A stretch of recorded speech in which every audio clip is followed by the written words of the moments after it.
Good afternoon, ladies and gentlemen, and a very happy now. It is said that there are always three kinds of people in any given society.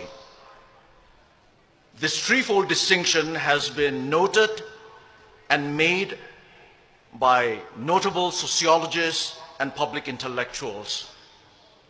But this threefold distinction of the three kinds of people, it was first identified and first stated by the supporters and founders of democracy in ancient Greece.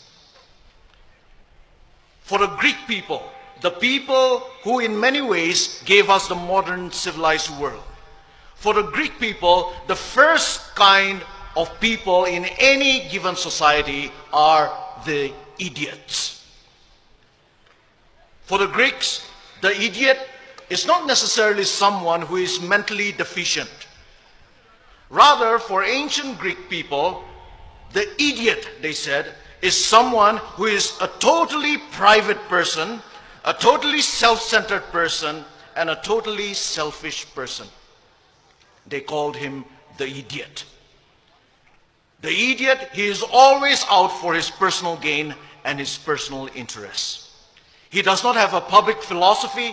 He has no knowledge, no skill, no character, and no virtues to be able to live and to be able to contribute in a flourishing society and community.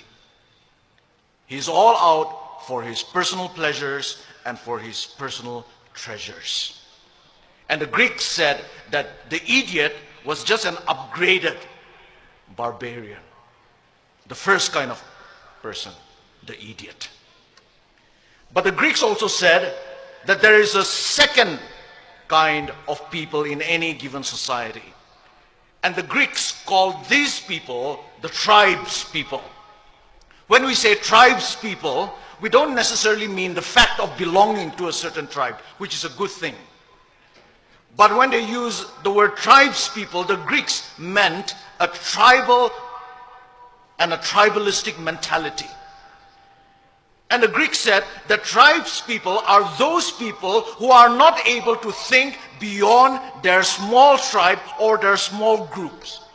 For tribes people, their primary allegiance, their only allegiance, and their ultimate allegiance is to their tribe. Their tribe is their God, and their religion is tribalism. And tribes people, the Greeks said, are always afraid of things that are different, that are a little alien to them. They are always suspicious and fearful. And they always dealt with different people and difficult situations with intimidation, with force, and with violence. And the Greeks also said that the ideal person for tribes people is the warrior, because tribes people are a war-making people. Their ideal is the warrior. But it was not so for the Greeks. For the Greeks, there was another kind of people, another kind of a person, and that was the ideal person. And the Greeks called this ideal person the citizen. The citizen. And here when we use the word citizen, we are not talking about legal status or political status. We are talking about the idea and the ideal of citizenship. And who is the citizen? The citizen, according to the Greeks, is someone who has the skills and the knowledge to live a public life, who is able to live a life of civility. The citizen recognizes that he or she is a member of a commonwealth and thus strives for the common good. That is the citizen.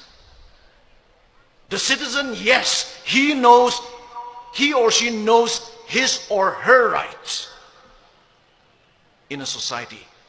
But he or she also knows his or her responsibilities to society. The citizen can fight for his rights, but always with an awareness of and with a respect for the rights and interests of others, of their neighbors, of the smallest of minorities, and of the worst of their enemies.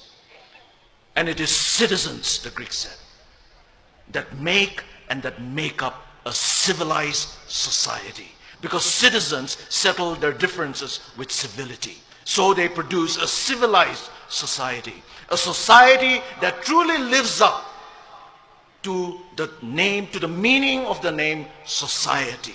Society literally means friendship and friendliness. That is the threefold distinction that the Greeks have given us. That is the choice that each and every individual, wherever he or she may be, has to make in a society. And I believe that that is the choice that starkly faces us Naga people today. Will we be idiots living only for ourselves? Will we be tribalistic tribespeople, unable to think beyond our tribes and our small groups? Or will we be citizens? Citizens in the best sense of the word. Today, on this historic day, I believe I want to make my choice.